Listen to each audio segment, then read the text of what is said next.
Contact front. 11 o'clock. We are taking heavy fire. The scream tore through the localized frequency, barely audible over the chaotic static of the jammer. Captain Vance pressed his face into the jagged limestone, feeling the heat of suppressing fire chip away at his cover. The dust tasted of sulfur and dry panic. "Miller, get the comms up. Call for extraction," Vance roared, his voice cracking under the strain of the dust and the shouting. "Negative, Captain. It is dead air. The topography is killing the signal. We are alone out here."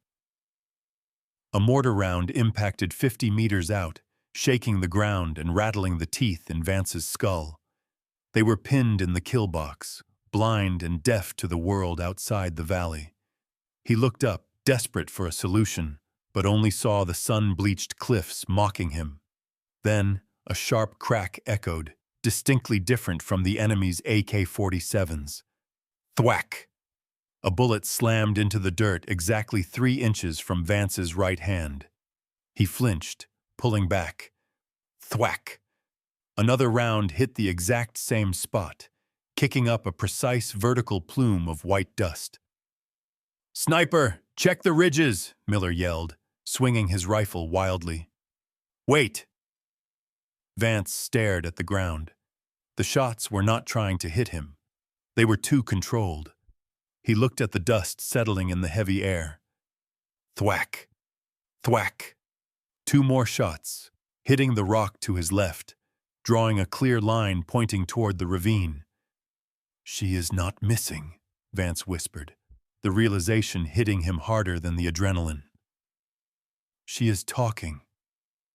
48 hours earlier, forward operating base. Sandstorm. The heat in the tent was oppressive, a physical weight that pressed against the lungs and smelled of stale sweat and diesel fumes. Captain Vance stared at the personnel file on his makeshift desk, the paper curling at the edges from the humidity. Outside, the relentless drone of generators and distant rotor blades created a cacophony that never truly ceased at forward operating base. Sandstorm. "This is a mistake, sir," Vance said, his voice tight, measuring every syllable to keep the frustration from boiling over. He looked up at Commander Holloway, who stood with his arms crossed, leaning against a stack of hardened Pelican cases. "It is not a request, Vance. It is an order," Holloway replied, his tone final. "Intel suggests the Valley of Death is crawling with insurgents using magnetic interference tech. Your radios will be unreliable at best, useless at worst. You need a dedicated scout sniper for Overwatch, someone who can read the ground better than a drone." "I need a shooter who can communicate," Vance argued, tapping the file with a calloused finger. "Corporal Saskia, top of her class at Quantico. Confirmed count is impressive, I grant you that. But reading this medical addendum, permanent laryngeal paralysis. She is mute, sir. She cannot speak." Vance stood up, pacing the small space of the command tent. In a firefight, communication is life. If she spots a bogey, what is she going to do? Write me a note? Send a smoke signal? I run a SEAL team, not a daycare for broken toys. Holloway's expression hardened. "She is not broken, Captain. She is specialized, and she is outside right now waiting for your briefing." Vance let out a sharp exhale through his nose, grabbing his cap. "Fine. But if she slows us down, if she jeopardizes my men because she can't scream ambush, I am leaving her on the ridge." He pushed through the heavy canvas flap of the tent, stepping out into the blinding midday sun. The light was harsh, bleaching the color out of the beige tents and the brown earth. His team, Miller, Tex, and Gomez, were already gathered by the Humvees, checking their gear. They looked up as Vance approached, their expressions shifting from relaxed to alert. Standing apart from them, in the shadow of a parked MRAP vehicle, was the corporal. Saskia was smaller than Vance expected. She wore standard-issue fatigues that looked slightly too large for her frame, but her gear was strapped down with meticulous precision. A long-range sniper rifle case stood vertically next to her. She didn't look up immediately. She was busy adjusting the tension on her gloves. "So this is the silent wonder," Miller muttered, loud enough for everyone to hear. Tex chuckled, shaking his head. "Hey!" Vance barked, silencing his men, though his own annoyance was palpable. He walked straight up to Saskia. She stopped what she was doing and snapped to attention. Her salute was crisp, perfect, but her eyes, pale blue and unblinking, locked onto his with an intensity that made Vance pause. There was no fear there, no apology for her condition. "Corporal Saskia," Vance said, skipping the pleasantries. "I assume you have read the mission brief?" She nodded once, sharp. "Good. Because out there," Vance pointed toward the shimmering heat haze of the mountains in the distance, "we rely on speed and violence of action. We rely on calling out targets. You see a threat, you need to let us know. Can you do that?" It was a cruel question, and he knew it. He wanted to see if she would flinch. Saskia didn't flinch. Instead, she reached into her tactical vest and pulled out a single heavy-caliber .408 round. She held it up between her thumb and forefinger, displaying the polished brass to the captain. She tilted her head slightly, her expression unreadable, before placing the bullet back into her vest and patting her rifle case. The message was clear, though Vance wasn't sure he understood the dialect yet. "Right." Vance turned back to his men, dismissing her silent retort. "Load up. We embrace the suck in T-minus 30 minutes, and try to keep an eye on the corporal. I don't want to lose her because she couldn't shout for help." As the men dispersed, laughing and hauling their rucksacks, Saskia remained still for a moment longer. She watched Vance's back, her face devoid of anger. She simply reached down, picked up her heavy rifle, case as if it weighed nothing, and followed them into the dust. The silence around her felt louder than the engines starting up. The armory annex was little more than a corrugated steel shed baking under the relentless sun, smelling intensely of CLP gun oil, stale tobacco, and heated metal. Inside, the air was still and filled with the rhythmic sounds of magazines being loaded and Velcro straps being tightened. Captain Vance stood by the workbench, reviewing the topographical maps of the valley one last time. His men, Miller and Tex, were sprawled on supply crates, checking their M4 carbines. The atmosphere was thick with a specific kind of exclusion, the silent wall that tight-knit units built to keep outsiders out. Saskia occupied the far corner of the room, isolated. She had placed her rifle case on a low table. It was a Macmillan TAC-50, a beast of a weapon designed for extreme distances, heavy and unforgiving. "So, how does this work?" Miller asked, his voice deliberately loud, bouncing off the metal walls. He didn't look at Saskia. He looked at Tex, grinning. "If we take fire, does she wave a flag? Maybe she carries a little whiteboard? 'Help, I am being shot at,' written in red marker?" Tex snorted, wiping down his bolt carrier group. "Maybe she hums. High pitch for danger, low pitch for all clear." Vance didn't stop them. He kept his eyes on the map, his jaw set. He needed to know if she would crack. If a few mean-spirited jokes could rattle her, live rounds would break her. It was a test, cruel and unauthorized, but necessary in his mind. Saskia paused. Her hands hovered over the latches of her case.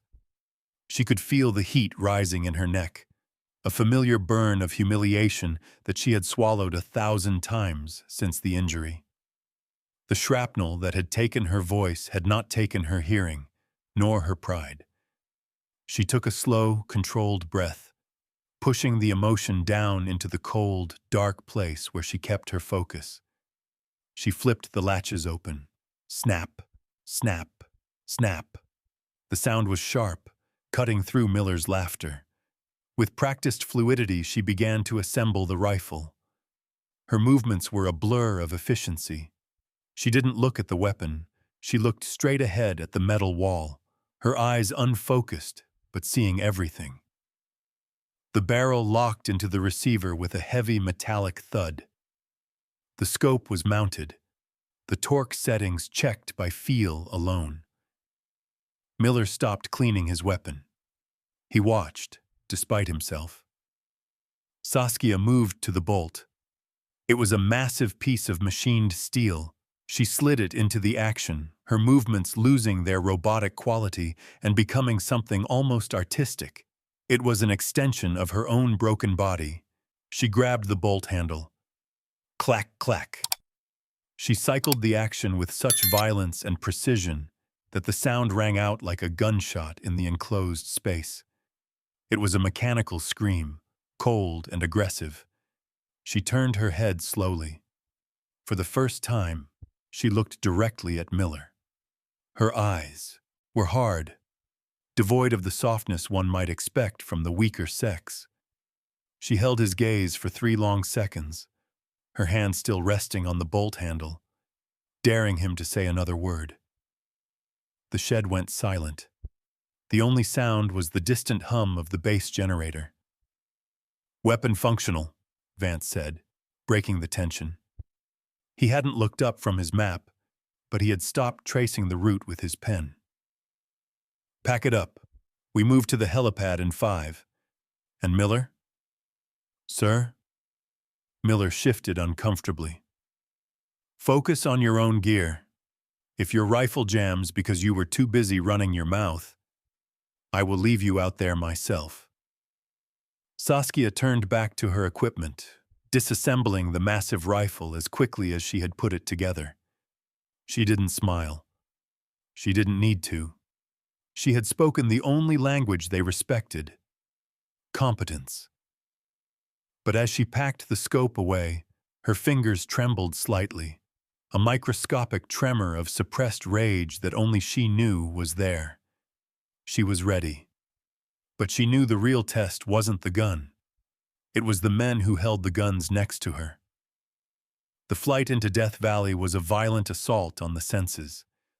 The Black Hawk helicopter cut through the thermal updrafts rising from the canyon floor, shaking the airframe with a bone-rattling intensity. Inside the cabin, the noise was absolute, a deafening roar of turbines and wind that made verbal communication impossible without the intercom system. Captain Vance sat near the open bay door, his boots resting on the edge of the skid. He looked calm, chewing gum rhythmically, checking his wrist altimeter. To his left, Miller and Tex were psyching themselves up, tapping their helmets and giving thumbs-up signals. Saskia sat opposite them, her knees pressed together, her large rifle case secured between her legs. She wore a headset, allowing her to hear the chatter, but she had no microphone boom near her mouth. She was a ghost in the machine, listening to the flow of operational command, but unable to inject her presence into the loop. 3 minutes to LZ Alpha, the pilot's voice crackled over the net. Dust conditions are heavy. We are going to do a fast rope insertion. Get ready to kick the bundle. Vance signaled to the team. Hook up! Saskia clipped her safety line, her movements economical. She caught Miller staring at her again, a smirk hidden behind his visor. He expected her to hesitate. The fast rope insertion was dangerous. A slip meant a 40-foot drop onto jagged limestone. The bird flared hard, the nose pitching up as it lost speed. Brown dust billowed up from the ground, engulfing the cabin in a blinding cloud of grit. This was the vulnerable moment, hovering, stationary, blind. Go, go, go, Vance screamed, though over the comms it was just a distorted bark. The ropes deployed. Miller went first, sliding down into the brown haze.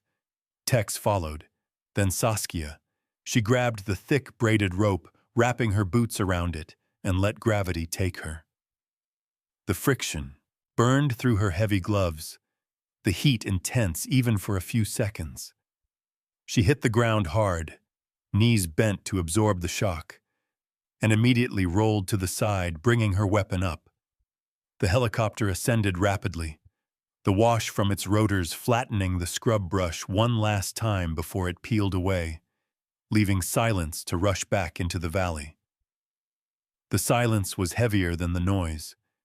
Vance was already hand-signaling for a perimeter check. "Sound off," he whispered into his comms, a habit he couldn't break even with Saskia. "Miller, clear. Tex, clear. Gomez, clear." Saskia clicked her push-to-talk button twice. Click, click, the universal signal for acknowledgement. Vance didn't acknowledge back. He was scanning the ridgeline. Saskia moved to her sector, the rear guard. Her eyes, trained to spot the unnatural in nature, swept across the base of the cliff wall. The geology here was ancient, layers of sedimentary rock undisturbed for centuries. Then she saw it. About 10 meters to her left, near a cluster of boulders, a patch of lichen on the rock face had been scraped away. It was a fresh scar, the stone underneath still white and unoxidized. Next to it, a small pile of loose shale that hadn't settled naturally. Someone had climbed here. Recently. She moved quickly, stepping out of formation to inspect it. She reached out, touching the rock. It was warm, but not from the sun. It was friction heat, or perhaps just the absence of the cool moss. "Corporal, get back in formation," Vance's voice hissed in her earpiece. Saskia turned, waving her hand urgently toward the rock face. She tapped her eyes, then pointed at the scrape mark. She slashed her throat with a flat hand. "Danger." Vance marched over, his face flushed with irritation. He barely glanced at the rock. "We are on a timetable, Saskia. We don't stop for geology lessons. That's probably from a mountain goat." She shook her head vigorously, grabbing his sleeve to pull him closer. The scrape was too wide for a hoof. It was the width of a boot toe. Vance ripped his arm away. The physical rejection was sharper than any verbal insult. "Do not touch me, and do not slow my team down. We have 10 clicks to the rally point. Move out." He turned his back on her, signaling for the squad to advance deeper into the canyon. Saskia stood there for a second, her hand still reaching out into empty air. The evidence was right there. A boot mark. A scout had been here. But because she couldn't whisper the words "boot print" into his ear, the intelligence died with her silence. She tightened her grip on her rifle, the cold steel biting into her palm, and jogged to catch up. They were walking into a house where someone was already home and the front door had been left unlocked. The topography of Death Valley was deceptive. From the satellite imagery back at the base, it looked like a smooth, winding corridor of sand flanked by rock. On the ground, it was a torture chamber of broken limestone, shifting scree, and heat that radiated from every surface like an open oven door. 2 hours into the patrol, the formation had loosened. The physical strain of navigating the debris field was taking its toll. Sweat soaked through their combat shirts, turning the fabric dark and heavy. But the heat wasn't the primary concern. It was the silence of the radio. "Command, this is Alpha Actual. Radio check, over." Vance spoke into his mic, his voice raspy. Nothing but white noise. A harsh, rhythmic static that sounded like waves crashing against rocks.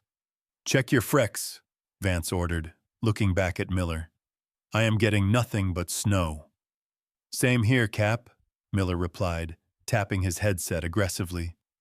The minerals in these rocks are eating the signal. We are in the dead zone.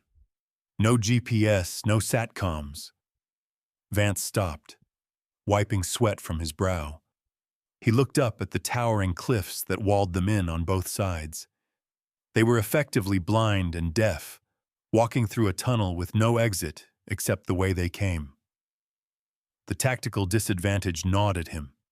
He needed eyes up high, above the interference layer, or at least someone who could spot a trap before they stepped into it. His eyes landed on Saskia.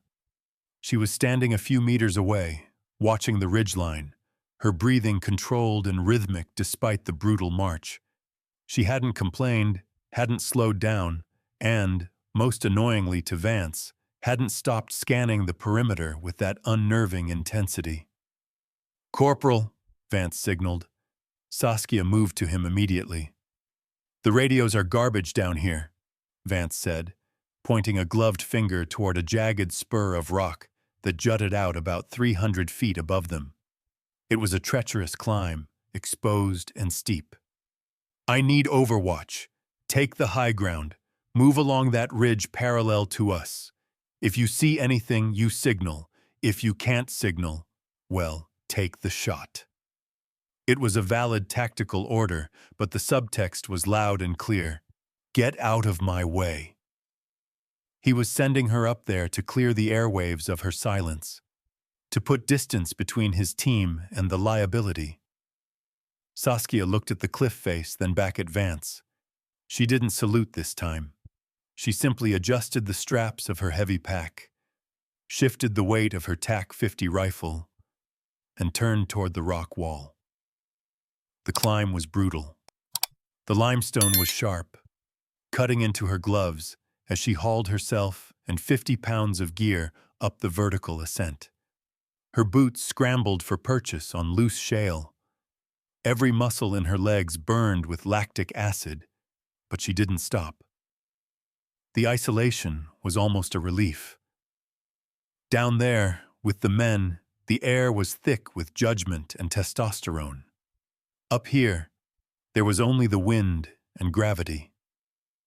When she finally crested the ridge, the view was breathtaking and terrifying. The valley floor stretched out like a scar across the earth.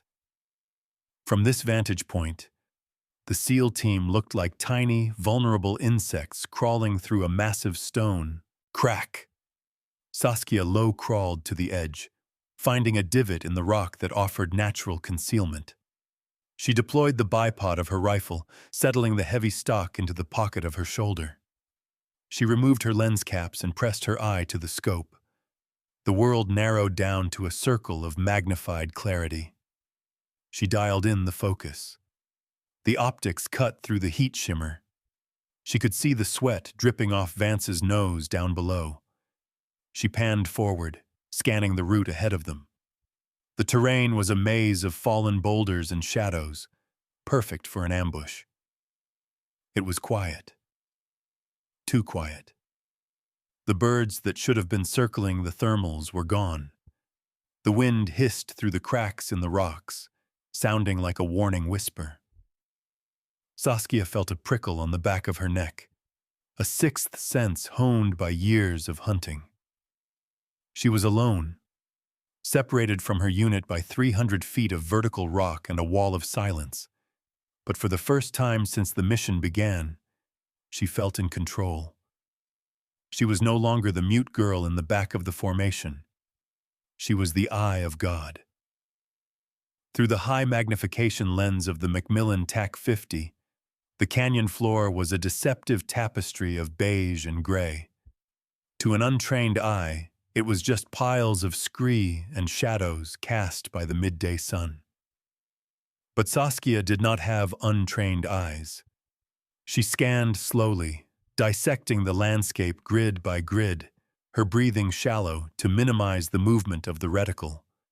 She watched Vance and his team below. They were moving in a staggered column formation, weapons at the low ready. They looked disciplined, lethal, and completely exposed. They were approaching a choke point where the canyon walls narrowed significantly, a textbook location for an L-shaped ambush. Saskia shifted her aim forward, sweeping the ridges and the rock piles that lined the choke point. The heat haze made the air ripple like water, distorting the shapes of the boulders. She blinked, refocusing her eyes, and switched her mental filter from looking to hunting. There. About 200 meters ahead of Vance's position, amidst a cluster of jagged rocks on the eastern slope, something was wrong. The shadows were too geometric. Nature created chaos. It rarely created straight lines. Saskia zoomed in, her finger hovering over the focus dial. The rock she was looking at had a texture that was slightly too uniform. It wasn't stone. It was a canvas tarp, painted and dusted to match the limestone perfectly. And beneath the edge of that tarp, she saw the dull, matte black glint of a barrel. Her heart hammered against her ribs. She panned left. Another anomaly. A pile of brush that defied the wind direction. Panned right. A sniper hide nestled in a crevice. It was a kill box. A massive, coordinated ambush waiting for the SEALs to step onto the X. Panic, cold and sharp, flooded her system. She immediately reached for her radio, her thumb slamming down on the push-to-talk button. Alpha 1, break. Ambush ahead. Freeze. I repeat, freeze! She screamed in her mind, her mouth forming the shapes of the words she could not speak. Krish grr! Her earpiece hissed with violent static. The magnetic interference from the valley walls was absolute. She tried again, changing channels frantically. Click, click, click. Nothing but the white noise of isolation. She looked down from her scope. Vance was still walking. Miller was checking his watch. They were closing the distance. 100 meters to the kill zone. 50 meters. Every step brought them closer to annihilation. Saskia waved her arms, standing up from her concealed position in a desperate bid to catch their attention visually. But the angle was too steep, and they were too focused on the ground level, scanning for tripwires and IEDs, oblivious to the death waiting above them. She dropped back down behind her rifle, sweat stinging her eyes. She felt a profound, suffocating helplessness. This was the nightmare scenario, the very reason Vance had tried to leave her behind. She possessed the intelligence that could save them, but she lacked the medium to deliver it. She forced herself back into the scope, her hands trembling for a fraction of a second before she locked them into steel-like rigidity. She needed to see exactly what she was dealing with. She focused on the first position she had spotted. The canvas tarp shifted slightly.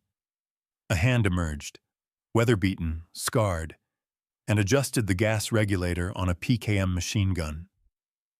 Then, the finger moved to the trigger guard. The enemy was not sleeping. They were watching Vance, just as she was. They were waiting for the point man to cross an invisible line in the dust. Saskia's world narrowed down to that finger. It was twitching, tensing. The seconds stretched out, elastic and agonizing. She couldn't scream, she couldn't call. The only thing she could do was watch the slaughter unfold, a silent spectator to a tragedy she had foreseen but could not prevent. Or so the enemy thought. The silence didn't break. It shattered. One moment, the valley was a vacuum of heat and wind. The next, it was a cauldron of noise.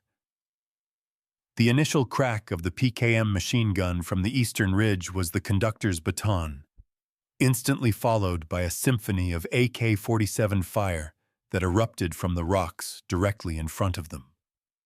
"Contact front! Contact right!" Vance screamed, the words tearing from his throat as he threw himself behind a low boulder. The air around them turned into a hailstorm of lead and stone splinters. Bullets impacted the ground with terrifying velocity, kicking up geysers of dust that blinded them within seconds. It was a textbook L-shaped ambush, the deadliest formation in infantry warfare. The enemy had let the point man walk past the kill zone's edge, drawing the entire squad into the overlapping fields of fire before pulling the trigger. "Man down! Man down!" The cry came from the rear. Miller had been caught in the open. A round had slammed into his shoulder, spinning him around and dropping him onto the exposed gravel. He was thrashing, trying to crawl toward a depression in the earth, his left arm hanging uselessly. "Tex, get Miller!"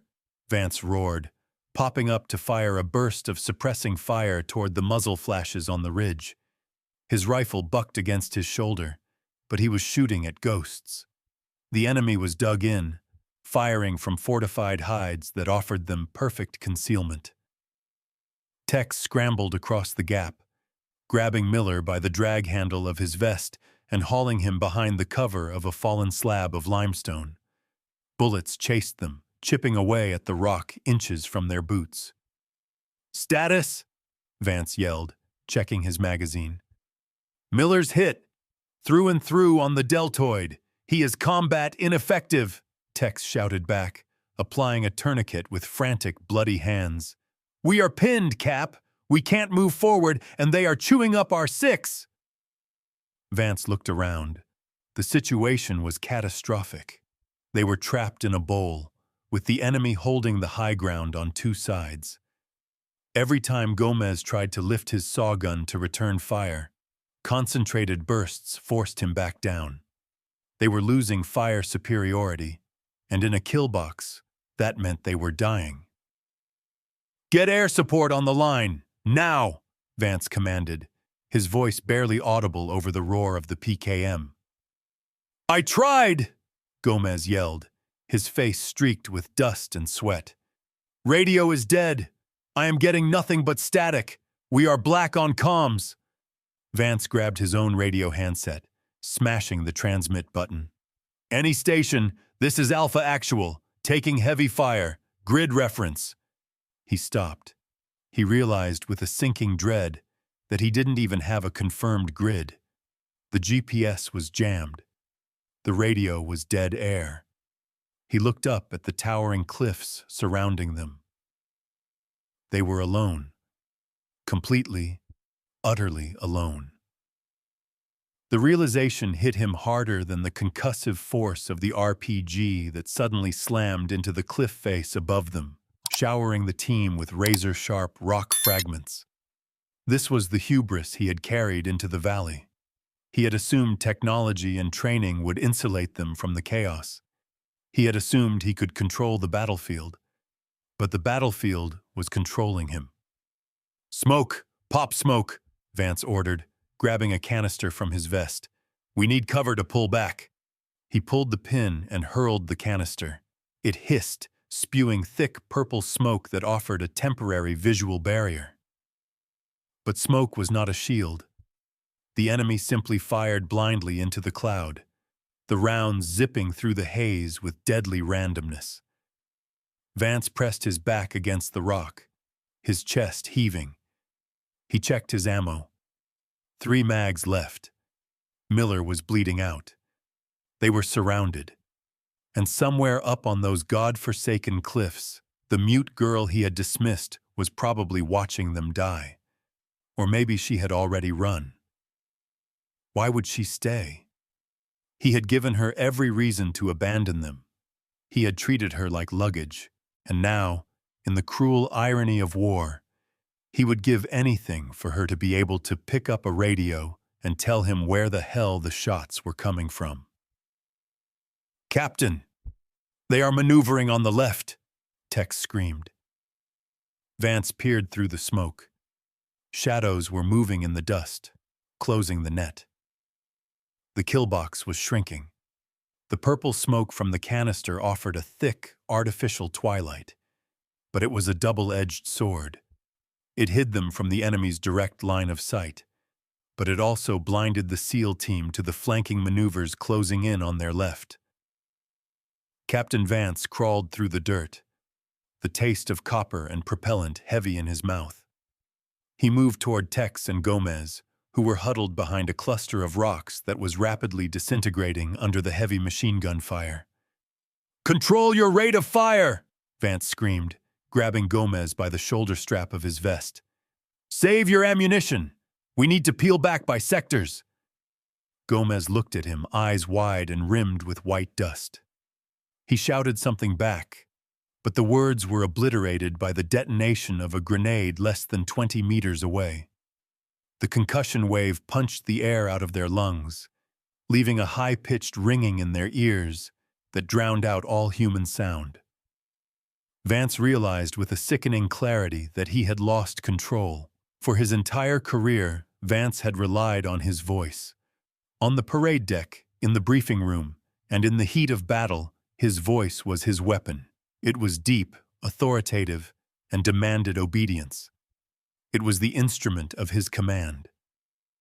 But here, in the acoustic hell of the Death Valley kill box, his voice was nothing. It was a whisper in a hurricane. He saw Miller trying to push himself up, blood soaking through the bandage on his shoulder. Miller was disoriented, reaching for a rifle that lay 5 feet away in the open. "Stay down!" Vance bellowed, his vocal cords tearing with the effort. "Miller, stay down!" Miller didn't hear him. He kept reaching, exposing his helmet to the ridgeline. Vance lunged forward, tackling his wounded man and dragging him back into the defilade just as a burst of automatic fire stitched a line of holes in the dirt where Miller's head had been a second before. They collapsed together in the grit, panting, hearts hammering against their ribs like trapped birds.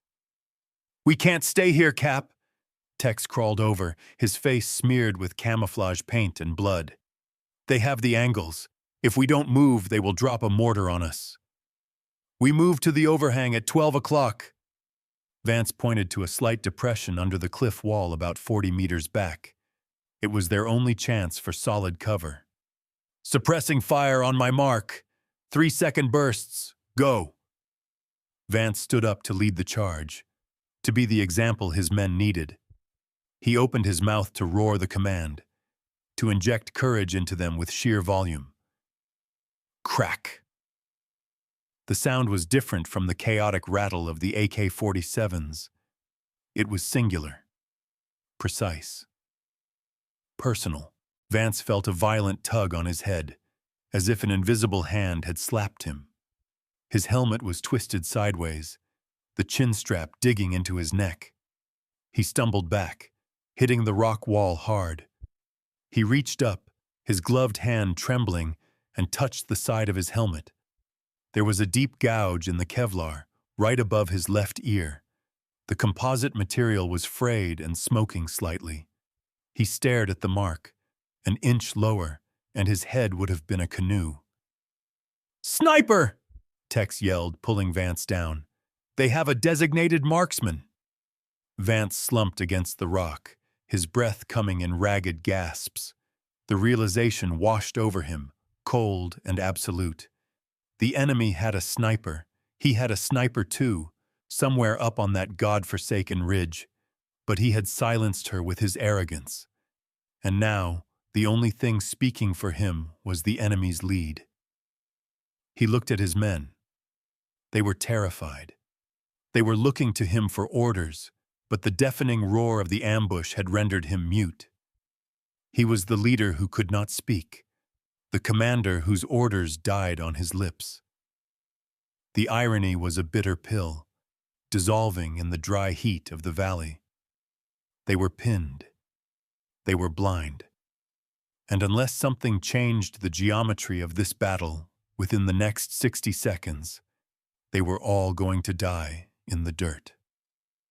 High above the chaotic bowl of the ambush, the world was strangely clinical. Saskia watched the battle unfold through the high-definition glass of her scope, detached from the noise and the fear.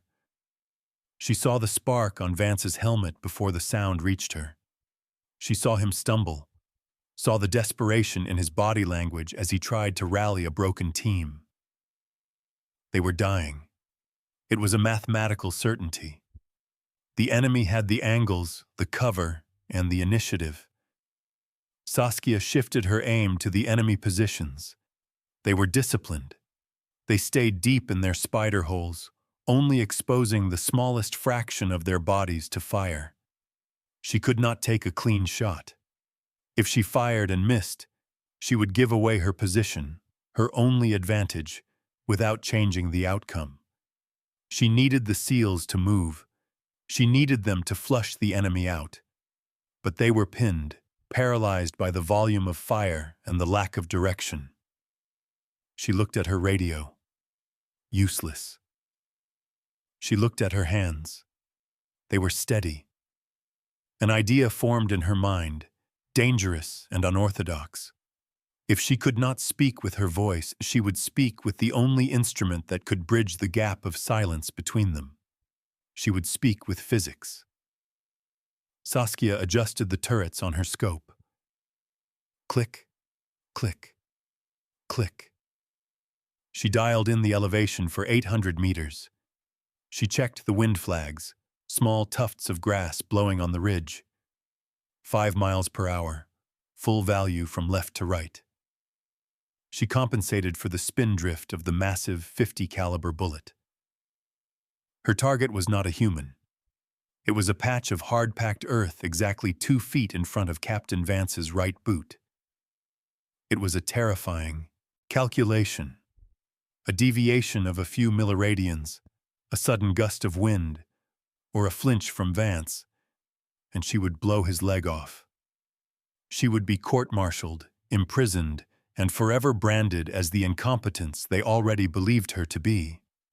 But if she did nothing, they would be coming home in flag-draped coffins. Saskia closed her eyes for a brief second. She visualized the bullet's flight path. She pushed away the memory of the mockery in the armory, the cold shoulder on the helicopter. None of that mattered now. They were her pack, and the wolf on the hill protects the pack. She opened her eyes. Her breathing slowed. Inhale, exhale, pause. The crosshairs settled on the dirt. The world went still. Her heart rate dropped, a physiological feat she had mastered years ago. Between 2 heartbeats, she applied 3 pounds of pressure to the trigger. Boom! The Macmillan roared, the muzzle brake venting gases sideways, kicking up a cloud of dust around her hide. The recoil slammed into her shoulder, a familiar and grounding violence. Saskia didn't blink. She rode the recoil, keeping her eye through the scope to track the trace. The bullet tore through the air, covering the distance in just over a second. It screamed down from the heavens, a supersonic messenger of salvation.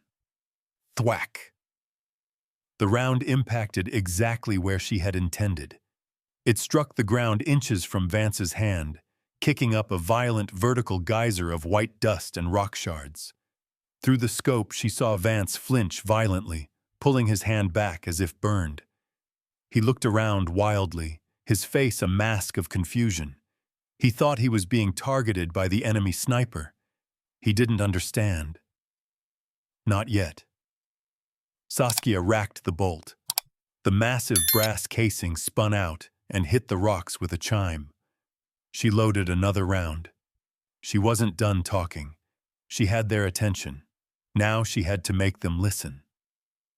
The dust from the first impact was still hanging in the stagnant air when Captain Vance made his decision. To him, that bullet was a near miss, a stroke of luck that had bought him a fraction of a second. He misinterpreted the intent completely. "Sniper on the ridge! Break right! Break right!" Vance screamed, shoving Tex toward the eastern accumulation of boulders. It was the instinctive call. Move away from the impact. Find new cover. But from her perch, 300 feet above, Saskia watched in horror. The cover Vance was sprinting toward was a pre-sighted kill zone. She could see the barrel of a second PKM machine gun poking out from a fissure in the rock wall, waiting for them to flush themselves out into that exact corridor. If they went right, they would be cut to pieces in seconds. She had to stop them. She couldn't call them. She had to herd them like cattle. Saskia didn't hesitate. She racked the bolt of the Macmillan with a violence that bruised her palm. She acquired the sight picture again, leading the moving targets. She didn't aim at the enemy. She aimed at the only path Vance thought was safe. Boom. The rifle bucked. The bullet screamed across the valley floor. Thwack! The round slammed into the limestone directly in front of Tex's feet, shattering the rock and sending shrapnel stinging against his shin guards. He stumbled, falling backward in surprise. "Contact right! They have us bracketed!" Tex yelled, scrambling back toward Vance. Vance froze. The shot had landed exactly where they were about to step. He looked around, eyes wide, searching for the muzzle flash. "Where is it coming from?" Saskia loaded again. She adjusted her aim slightly to the left of the previous shot, creating a barrier. Boom! Thwack! Another geyser of earth erupted, blocking the path again. This one was even closer to the first, creating a visual line in the dirt. Vance stared at the ground. This wasn't suppressive fire. Suppressive fire was erratic, designed to keep heads down. This was surgical. 2 shots, perfectly aligned, blocking a specific route. "They are cutting off our retreat!" Miller shouted, his voice thick with pain. "We are trapped!"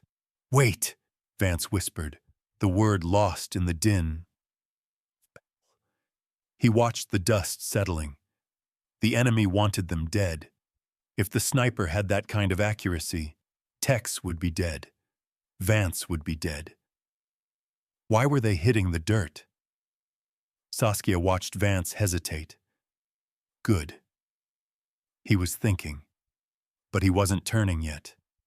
She needed to be clearer. She needed to scream.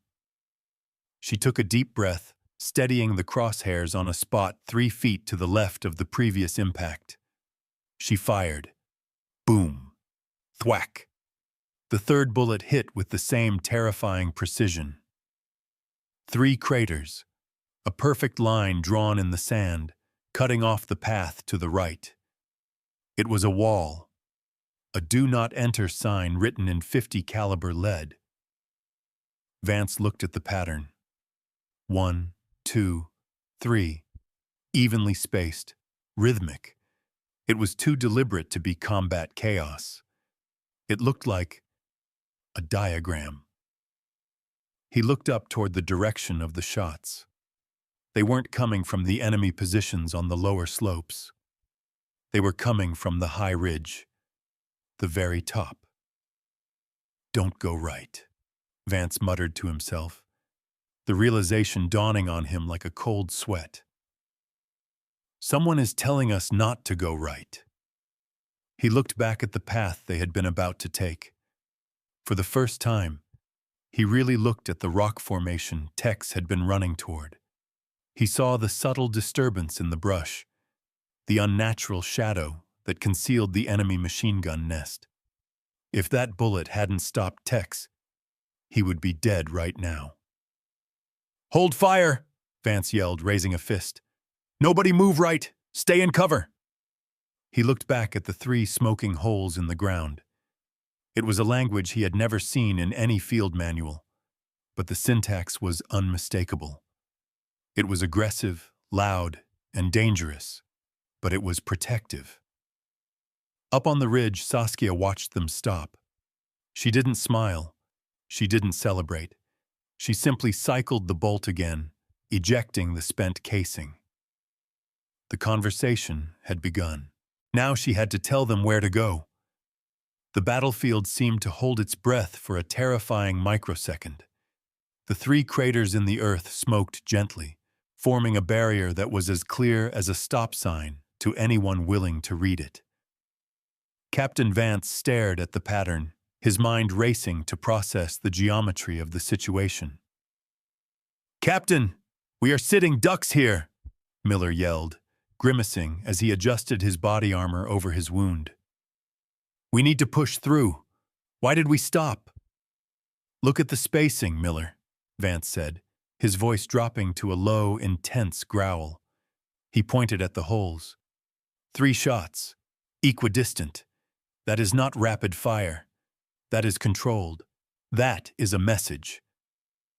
Tex looked at the ground, then back at the ridge. "Message?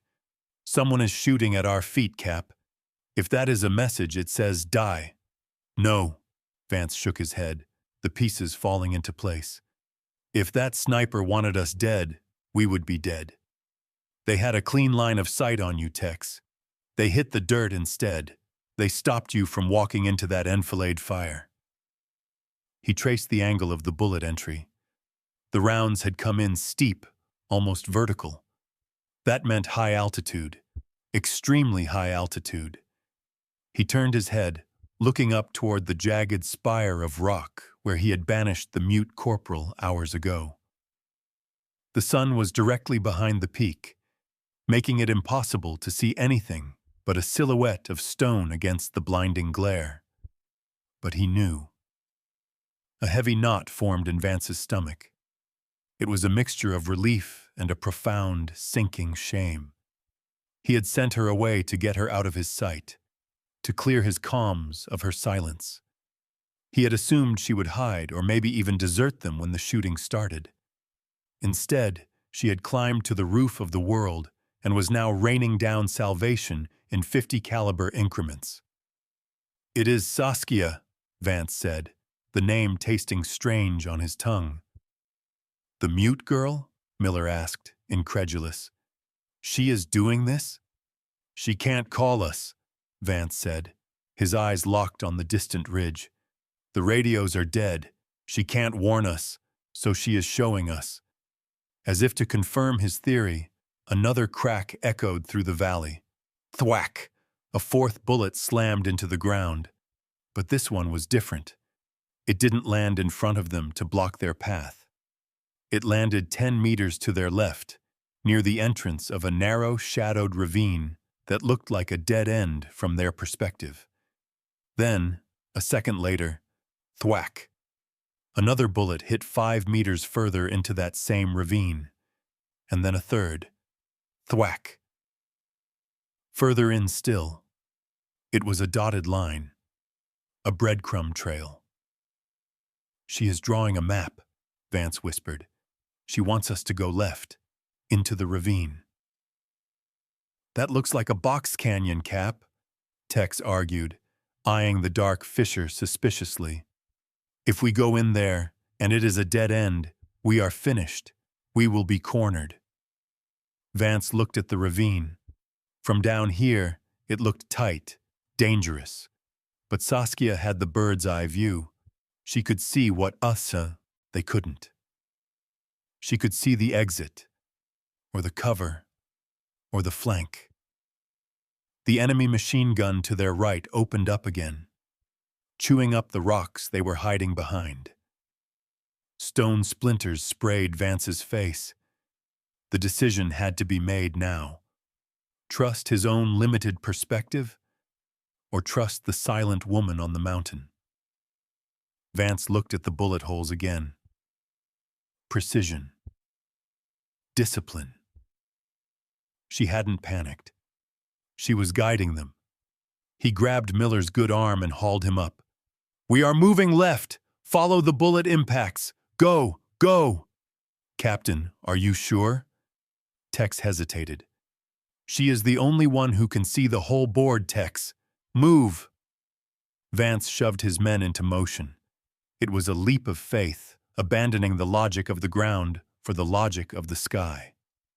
They broke cover, sprinting across the open ground toward the ravine. chasing the dust plumes of Saskia's rifle. For the first time in the history of his command, Vance was following an order given without a single spoken word. The dash to the ravine was a frantic blur of motion and noise. Captain Vance moved with a desperate urgency, half carrying, half dragging the wounded Miller, while Tex and Gomez laid down sporadic cover fire behind them. They were betting their lives on the silent instructions of a woman they couldn't see, running toward a gap in the rocks solely because the dust plumes from her bullets had told them to. From her perch on the high ridge, Saskia watched them run. Through the scope, they looked incredibly small, almost fragile. The hulking Navy SEALs who had occupied so much space in the briefing room, who had laughed with such confidence in the armory, were now reduced to desperate figures stumbling through the dirt. She did not feel satisfaction at their vulnerability. She felt a cold, heavy responsibility. It was a feeling akin to a mother watching toddlers run near a busy street, a mix of fierce protectiveness and acute anxiety. She cycled the bolt of her Macmillan TAC-50. The rhythm was hypnotic. Lift, pull, push, lock. She fired a round into the ground ahead of them, marking the entrance to the ravine. Go here. Hurry. But the enemy was adapting. The insurgents on the lower slopes realized their prey was slipping away. Saskia saw movement on the far right flank. A PKM machine gun team was hurriedly repositioning, dragging their heavy weapon onto a flat rock that would give them a clear line of fire into the backs of the retreating SEALs. If that gun opened up, Vance and Miller would be cut in half before they reached the shadows of the ravine. Saskia stopped talking. The time for guidance was over. The time for violence had returned. She shifted her body slightly, realigning the heavy rifle. The bipod dug into the limestone. She adjusted her holdover. The target was moving. The gunner was prone, settling the bipod of his machine gun. He was shouting something to his loader, his finger hooking around the trigger. Saskia exhaled, emptying her lungs until she hit the natural, respiratory pause. The crosshairs hovered over the gunner's chest. Boom. The recoil slammed into her shoulder, a brutal kick that she absorbed with practiced ease. The stock vibrated against her cheekbone, a sensation that had become more familiar to her than her own voice. Down in the valley, the effect was instantaneous. The PKM gunner was thrown backward as if yanked by a cable, his chest cavity destroyed by the massive projectile. The machine gun clattered uselessly against the rocks. Vance heard the shot, but he didn't see the impact dust near his feet this time. He flinched, waiting for the crack of a bullet passing him, but instead, the heavy chatter of the enemy machine gun that had been hounding them suddenly ceased. He risked a glance over his shoulder. The enemy position on the flank was silent, a heap of crumpled rags where a threat had been seconds ago. "She got him!" Tex yelled, his voice cracking with adrenaline. "She cleared the flank!" "Keep moving!" Vance roared, lungs burning. "Don't stop to admire the work!" Saskia didn't stop. She racked the bolt again. Another insurgent tried to reach the fallen PKM. She fired. He collapsed over the weapon. She was establishing a rhythm of death, a cadence that kept the enemy heads down while her team scrambled for safety. Every shot was a promise kept. Every recoil was a word she didn't need to say. She was the guardian angel of Death Valley, dispensing judgment from 300 feet in the air. The team finally crashed into the mouth of the ravine. The walls rose high and steep on both sides, cutting off the angles of fire from the enemy ambush. They were in the shadows now, panting, bleeding, but alive. Vance slumped against the cool rock wall, letting Miller slide gently to the ground. The sudden silence of the ravine was jarring after the cacophony of the kill zone. He looked back at the sun-drenched opening they had just sprinted through, watching the dust settle. High above, Saskia watched them disappear into the safety of the cut. She lowered her eye from the scope for the first time in 20 minutes, blinking away the strain. Her shoulder throbbed with a dull ache, a physical reminder of the conversation she had just held. They were safe for the moment. But the extraction was far from over. The relief of saving the team was short-lived. High on the ridge, Saskia did not have the luxury of resting. She knew the doctrine of her enemy better than they knew it themselves. The insurgents in this valley were not just ragtag militia. They were led by veterans who understood counter-sniper tactics. She had fired 6 shots from the same position. In the sniper world, that was suicide. She reached for the bolt to chamber another round, her eyes still glued to the scope, scanning the opposite ridgeline. Snap! The sound was sharp, incredibly loud, and terrifyingly close. It was followed instantly by the crack of rock shattering inches from her face. Razor-sharp limestone fragments sprayed into her cheek and neck, drawing blood. Saskia didn't flinch. She froze. That was not a stray AK-47 round. That was a high-caliber precision shot. She had been hunted. She slowly pulled her rifle back, sliding inches deeper into the shadow of the overhang. Her heart rate spiked, but she forced it down with a mental clamp. Somewhere across the valley, hidden in the labyrinth of stone, another hunter was watching her position, waiting for her to move again. Down in the ravine, Captain Vance heard the distinct exchange. The echo of the 2 heavy rifles was different from the chaotic rattle of the firefight below. It was a slow, deliberate conversation of death. "Sniper duel," Vance whispered, looking up at the towering cliffs. "They found her." "We have to help her," Miller said, struggling to stand. "We can't," Vance replied, the frustration bitter in his voice. "We can't see what she sees. If we step out, we die. She is buying us time to get to the extraction point." Up on the ridge, Saskia wiped the blood from her cheek with the back of her glove.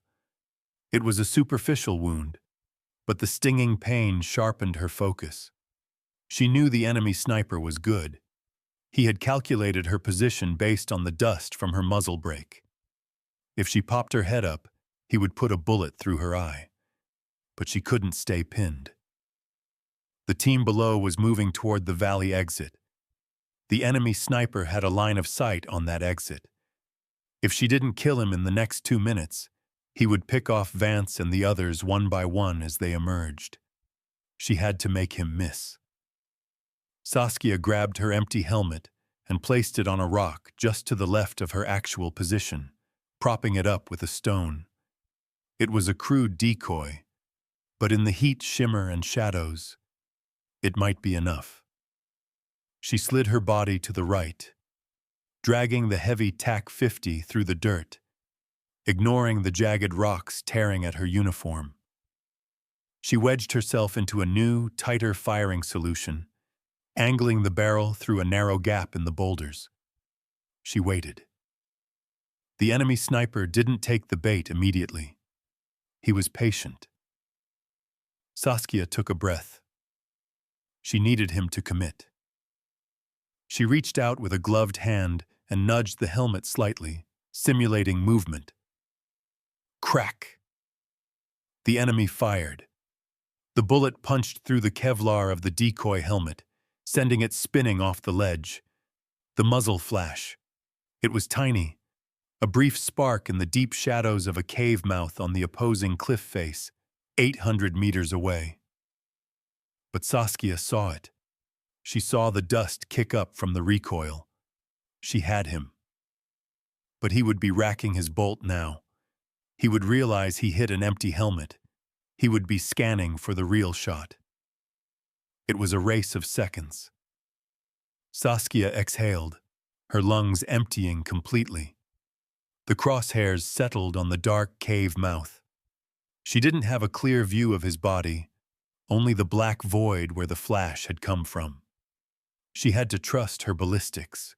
She had to trust that he was still there, looking for her. She squeezed the trigger. Boom. The recoil punished her bruised shoulder. The gun roared, and for a second, her vision was obscured by the dust of her own shot. She held her breath, waiting. There was no return fire. No crack of a bullet passing by. Through the scope, the dust settled. In the mouth of the cave, she saw movement. Not a person moving, but something falling. A rifle slid out of the shadows, tumbling over the edge of the cliff, followed by a limp form that draped halfway over the rocks before stopping. Target neutralized.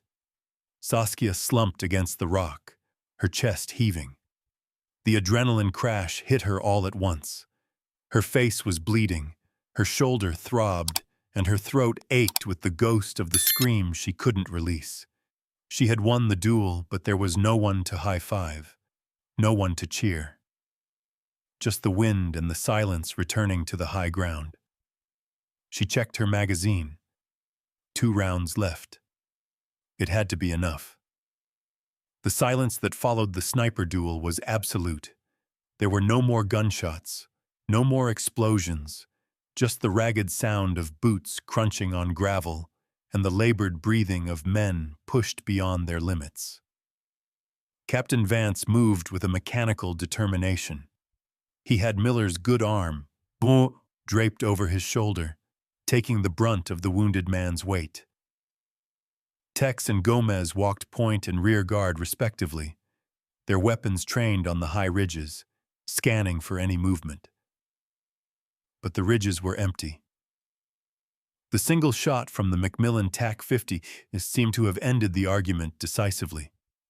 The ravine slowly widened, the towering limestone walls giving way to a broader plateau of scrub brush and hard-packed sand.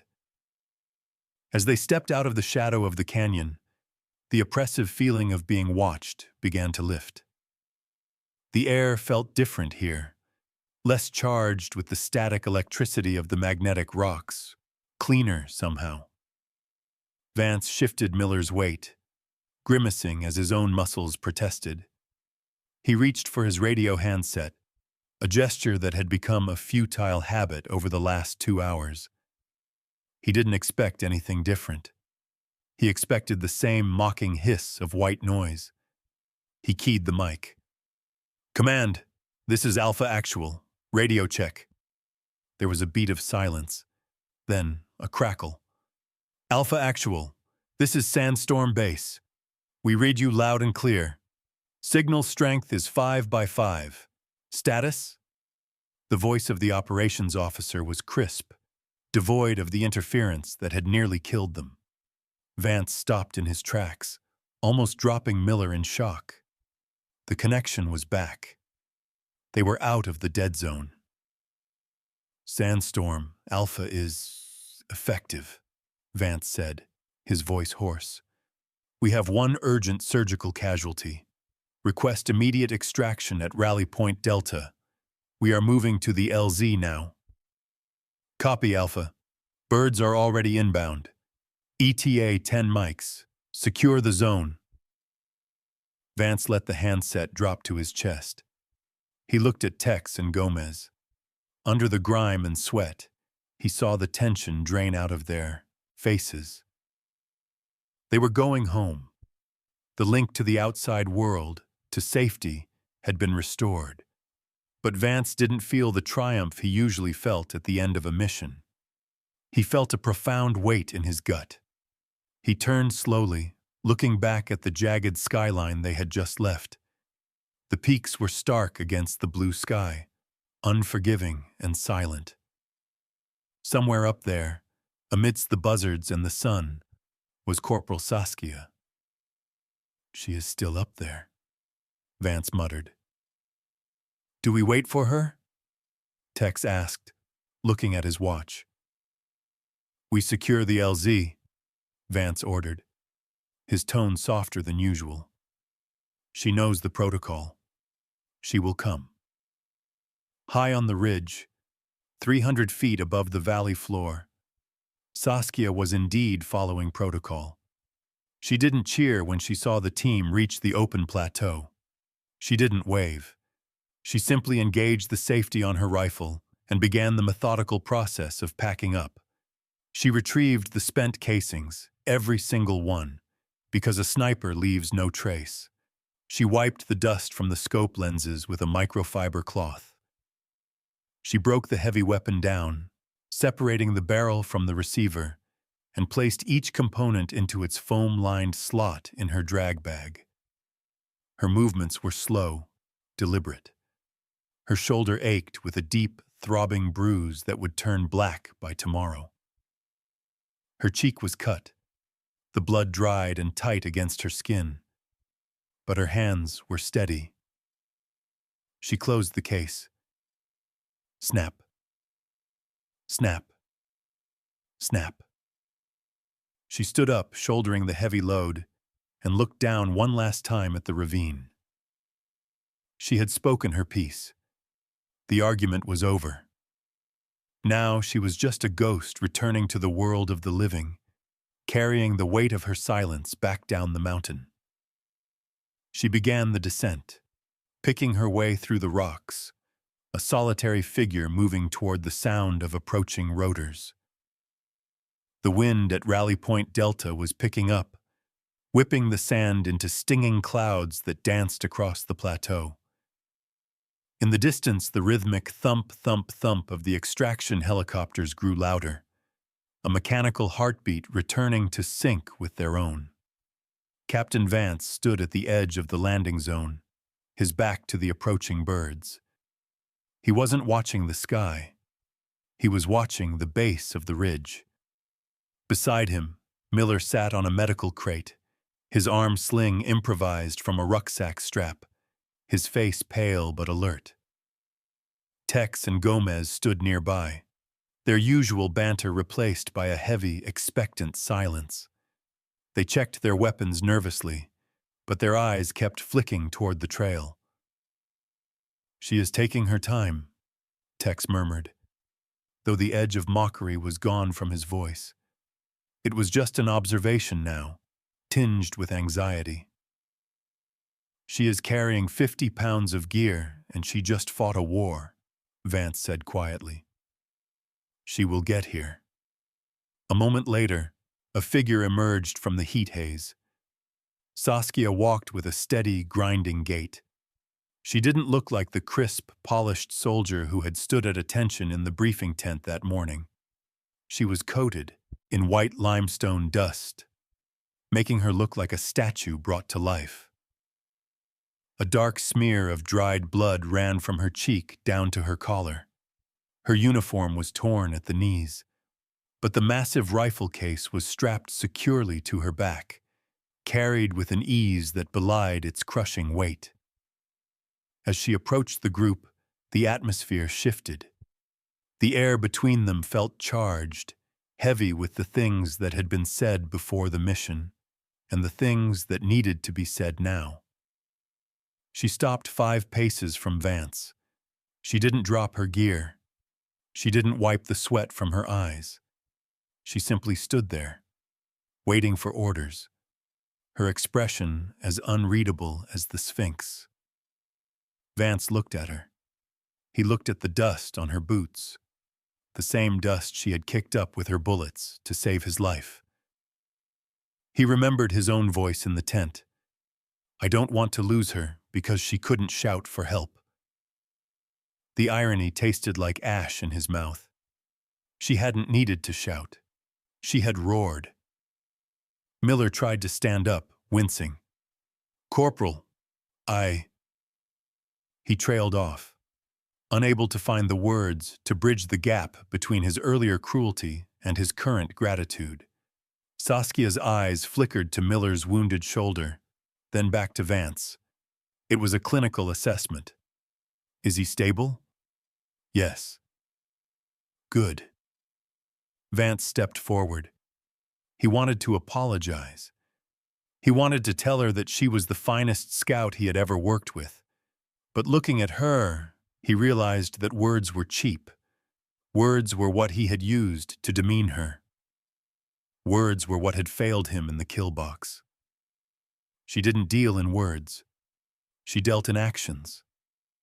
Slowly, deliberately, Captain Vance brought his heels together. He straightened his back, ignoring the exhaustion in his spine. He raised his right hand, fingers stiff and aligned, snapping a sharp, perfect salute to the brim of his dusty helmet. It was a breach of protocol. Officers do not salute enlisted personnel first. It was a reversal of the natural order of the military hierarchy. But in that moment, on that dusty plateau, it was the only truth that mattered. Tex and Gomez straightened up, their eyes wide. Then they too shifted their stance, offering respectful nods that bordered on reverence. Even Miller managed to straighten his posture on the crate. Saskia stared at Vance. For a second, the mask slipped. A flicker of surprise, perhaps even confusion, passed through her pale blue eyes. She wasn't used to this. She was used to being the tool, the asset, the liability. She was not used to being the hero. She didn't smile. She didn't cry. She simply shifted the weight of her pack, brought her own hand up, and returned the salute. It was crisp, professional, and utterly devoid of arrogance. The sound of the helicopters became a roar as the Blackhawks flared for landing, kicking up a blinding storm of sand. The noise was deafening, drowning out the world again. But the connection had been made. The silence between them had changed from a wall into a bridge. "Load up," Vance signaled, pointing to the open doors of the aircraft. Saskia broke the salute and moved toward the bird, her head high. She was the first one on. The debriefing room at Forward Operating Base Sandstorm was sterile, air-conditioned, and jarringly quiet compared to the carnage of Death Valley.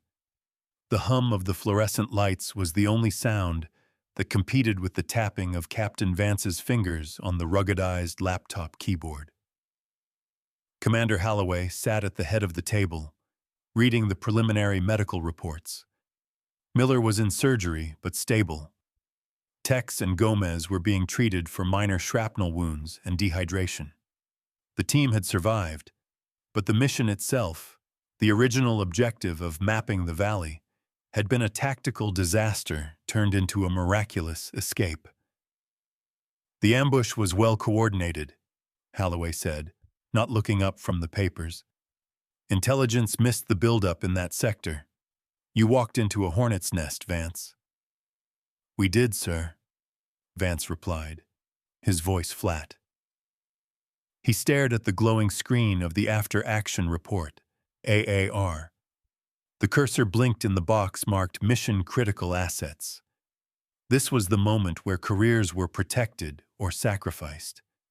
It would be easy to write a standard narrative.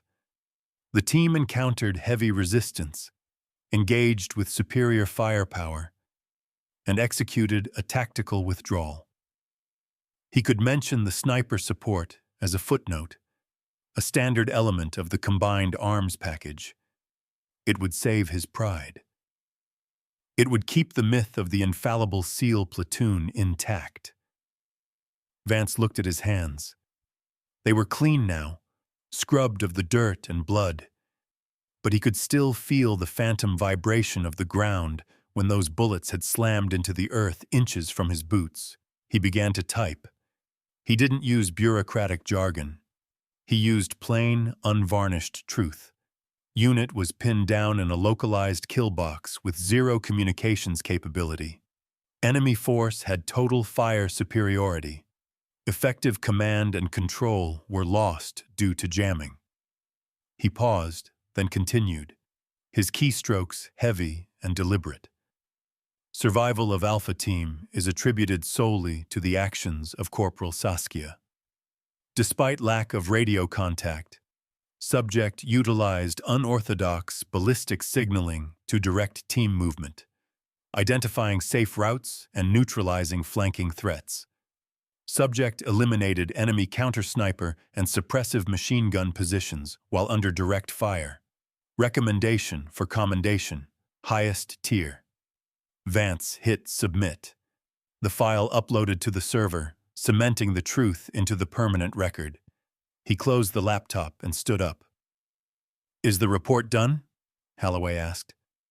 "Yes, sir. It is all there." Vance walked out of the command center and into the evening air. The sun was setting, casting long purple shadows across the base. He found himself walking toward the Armory Annex, the same place where he had met her that morning. The door was open. Inside, Saskia was sitting at the same workbench. The Macmillan TAC-50 was disassembled in front of her. The smell of solvent and oil hung in the air, a scent that now felt like safety rather than industry. She was cleaning the barrel, running a patch through the bore with slow, meditative strokes. She didn't look up as he entered. She knew he was there. She probably knew it the moment his boot hit the gravel outside. Vance watched her for a moment. He realized he didn't need to tell her about the report. He didn't need to tell her about the medal she would likely receive, or the respect she had earned from his men. She didn't care about the noise of glory. She cared about the work. "Corporal," Vance said softly. Saskia stopped her hand. She turned on her stool, facing him. Her face was clean, the cut on her cheek covered by a small butterfly bandage. Her eyes were as cool and distant as ever. "Good work today," he said.